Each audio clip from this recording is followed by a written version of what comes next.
A dimly lit temple. A hooded figure kneels before a carved altar.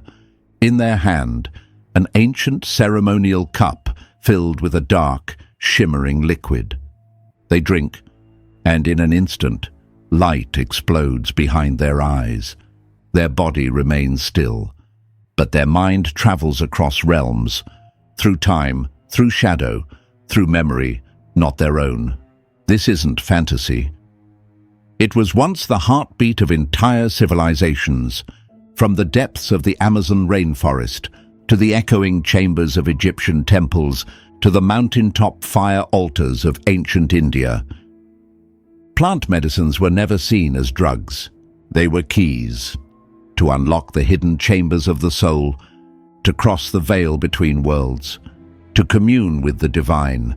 The modern world calls them hallucinogens. But the ancients knew better. They understood that these were not substances of escape, but tools of initiation. So what exactly were they seeing? Were they just dreaming?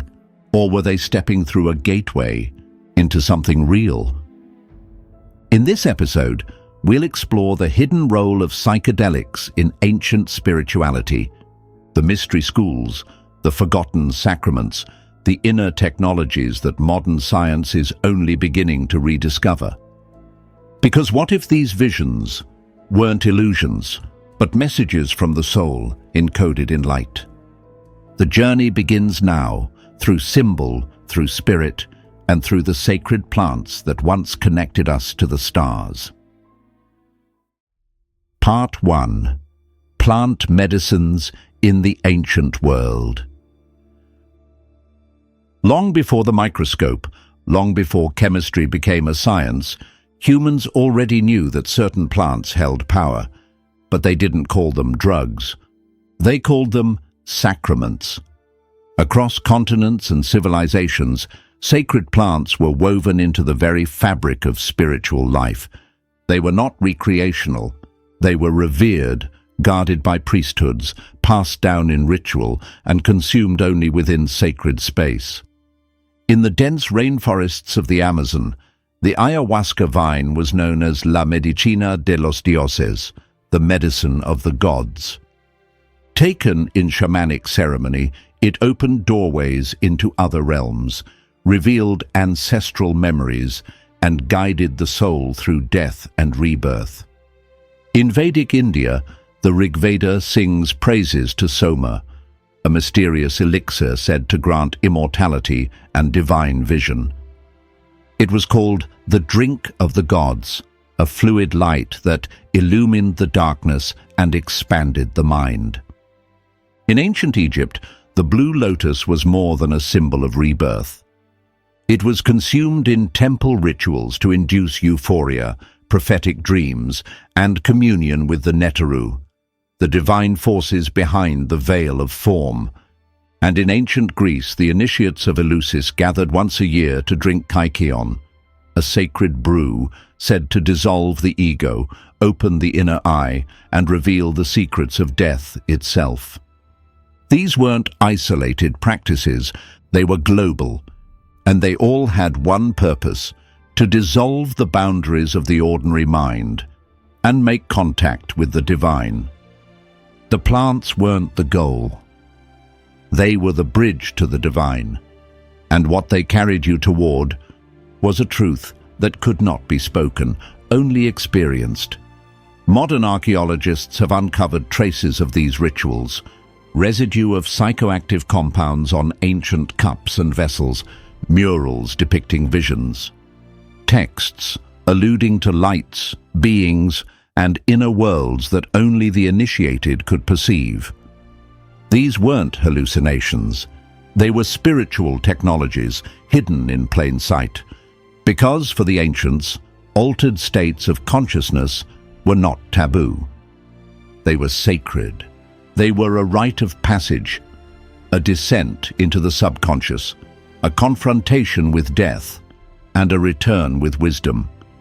And yet, one mystery remains. What exactly did these people experience? What visions were so profound, so transformative, that they structured entire religions around them? In the next part, we'll travel deeper into the inner space unlocked by these sacred plants, where the ego dissolves, the soul expands, and the divine makes itself known, not as myth, but as direct experience. Because what they found in those visions was not fantasy, it was the blueprint of consciousness itself. Part 2. Psychedelics as gateways to the divine. Close your eyes. Now imagine this. Your sense of time dissolves. The boundaries of your body fade. You are no longer just you. You are a field of awareness, expanding into the stars, merging with something infinitely vast and infinitely intimate. This is the core experience reported by mystics, initiates, and shamans across history. The moment when the ego dissolves, and divine unity is felt directly. And what opens this doorway? Sometimes just a flower, a breath, a sacred sip of something ancient. And suddenly, the inner veil parts. Those who have entered this state describe it as stepping beyond the physical into a realm where space and time collapse, where truths are felt, not spoken, where you do not meet the divine as something separate. You remember that you were never separate to begin with. Ancient texts echo this vision. The Vedic seers described Soma as a bridge to the heavens, a light that stretches across the mind, revealing a realm beyond death and rebirth.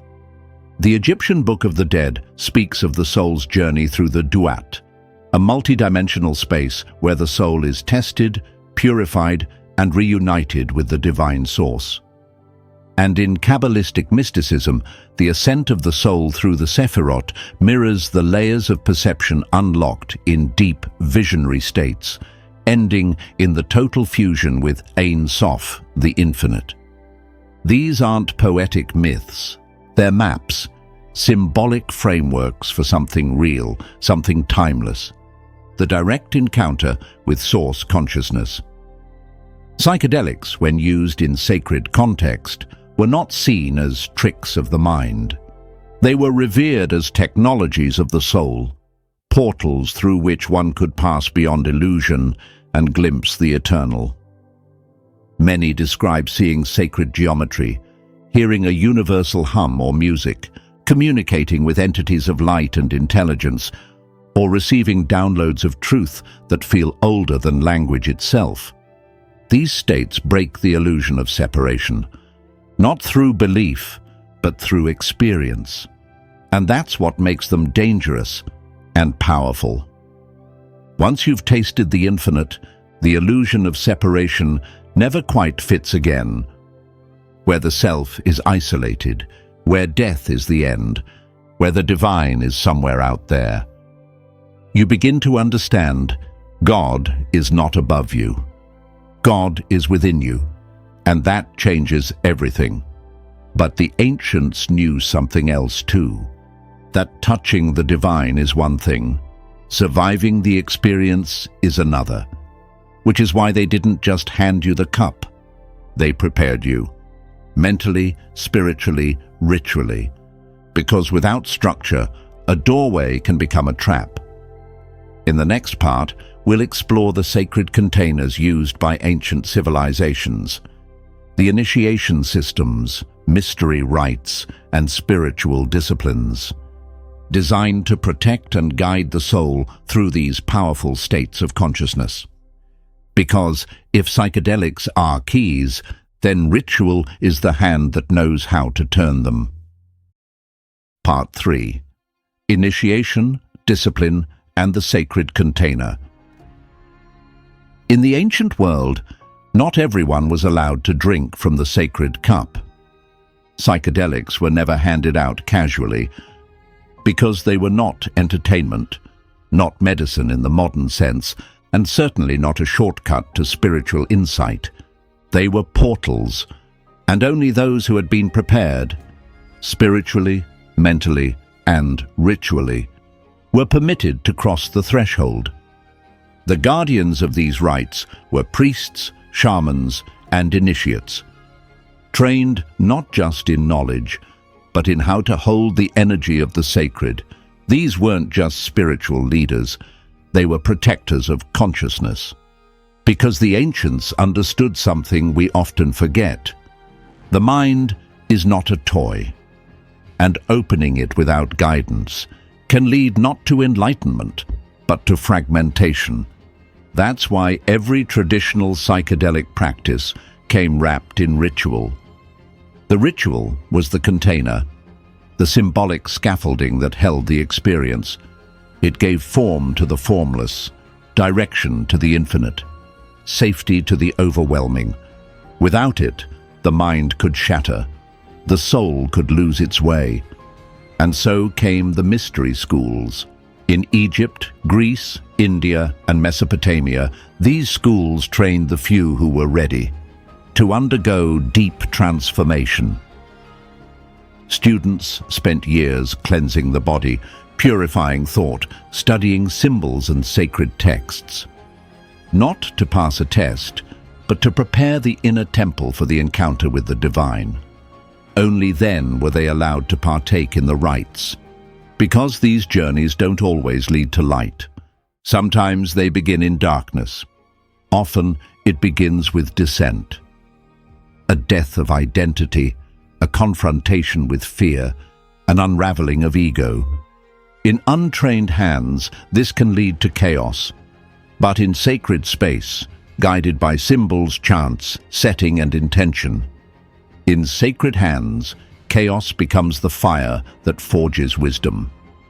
This was the purpose of the ritual, to turn the raw experience into meaning, to anchor the vision in wisdom, to transform a temporary state into lasting spiritual maturity, and perhaps most importantly, to return the initiate to the world, not with stories of what they saw, but with presence, humility, and light that could be lived.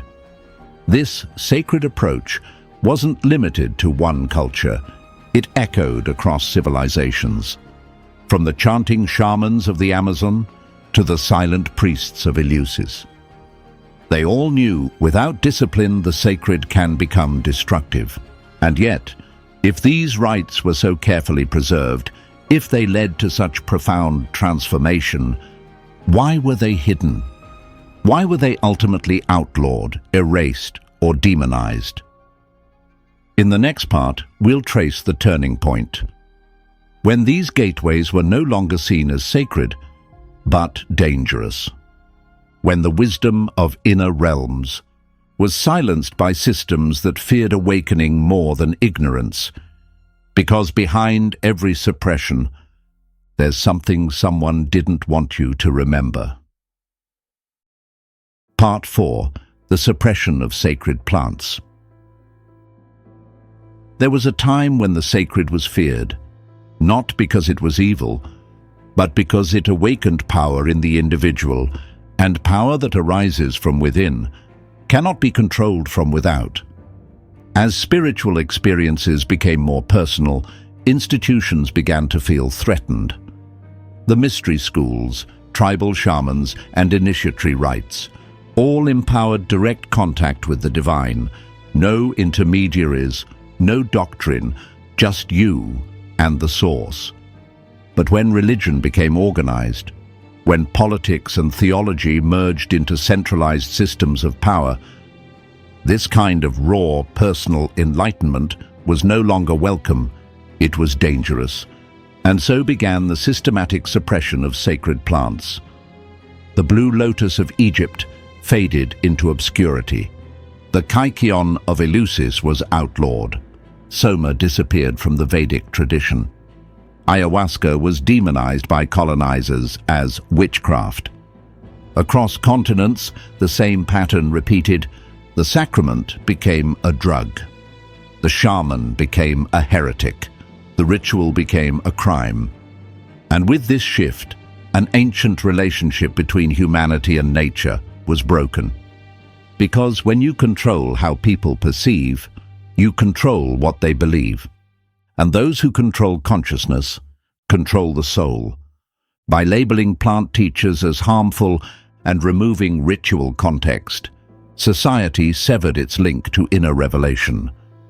No longer was the divine found in silence, breath, or visions. It was confined to texts, authorities, and institutions. But something deeper was lost: the sovereignty of the inner world. When the sacred is externalized, when wisdom is filtered through hierarchy, humanity forgets its original power to see, to feel, to know directly. And let's not forget, this was no accident. Across history, there are documented cases of suppression, the destruction of the Library of Alexandria, where plant lore, alchemical texts, and esoteric maps may have been kept. The Inquisition's persecution of herbalists, midwives, and earth-based healers, branding them as witches. The colonization of indigenous cultures, stripping them of their languages, cosmologies, and sacred medicines. Why? Because altered states of consciousness lead to altered states of perception. And when people begin to perceive reality differently, systems of control become fragile. So the ancient keys were hidden, the sacred texts reinterpreted, the rituals outlawed, but not destroyed.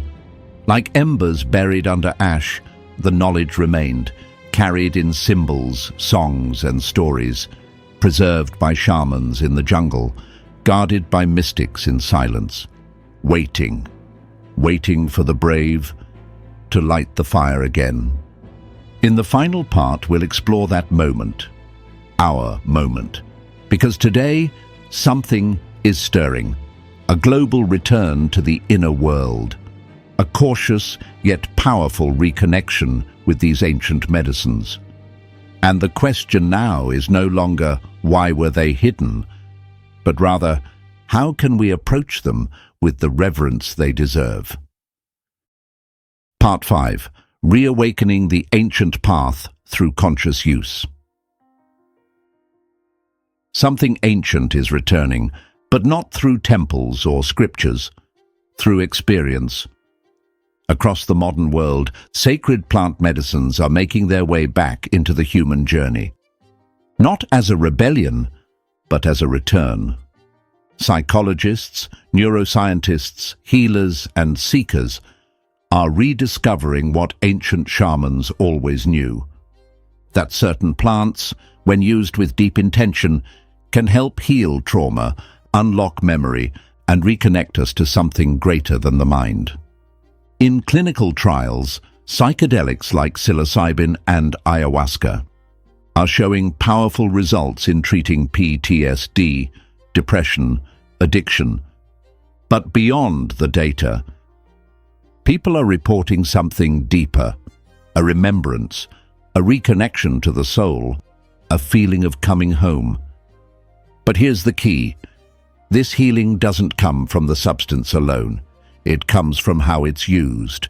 And that brings us back to the ancients. They always emphasized the importance of the container, the sacred space, the ritual, the guide. Because the plant opens the door, but it's the ritual that gives direction. It's the guide who helps you navigate the terrain, and it's the intention that turns the experience into transformation. Without these elements, even the most sacred substance can become chaotic. But when done properly, the journey becomes alchemy. Today, we're beginning to restore this balance. Modern retreats recreate temple spaces. Guides are trained in trauma-informed care. Science now maps what mystics described millennia ago: that psychedelics activate the default mode network, quiet the ego, and create pathways for emotional and spiritual integration. We are now living in a time where neuroscience meets sacred tradition, where EEG machines confirm what the ancient Vedas once chanted, where healing comes not just from molecules, but from expanded awareness. This isn't a trend, it's an ancient memory resurfacing, and if we walk this path with humility, with reverence, discernment, and care. We are not just taking a substance. We are taking part in a ceremony that began before history was written. A ceremony of remembrance, of reconnection, of reintegration between humanity and the earth, between science and spirit, between mind and soul. Because plant medicines were never just about healing. They were doorways to who we truly are, and the truth is, we were never meant to forget. In the next episode, we'll follow this thread even deeper, into the heart of ancient symbolism, the serpent, the tree of knowledge, and the sacred connection between ayahuasca visions and the hidden codes of DNA. Because the plants may open the door, but it's the symbols they reveal that hold the map back to who we truly are. Final CTA. If this video opened a doorway in your mind, don't just walk away, walk through it. And if your soul stirred, if something ancient inside you whispered, "You've been here before," then share this video, because the ancient path was never erased. It was buried beneath fear, control, and silence, waiting for those brave enough to remember. You are not just learning, you are reclaiming. And if you've come this far, you are part of the reawakening. In the next episode, we unveil the connection long denied between sacred texts and otherworldly intelligence. What if the myths, the gods, the visions weren't symbolic after all? What if they were real? The ancient sky is calling, and it's time to look up with new eyes.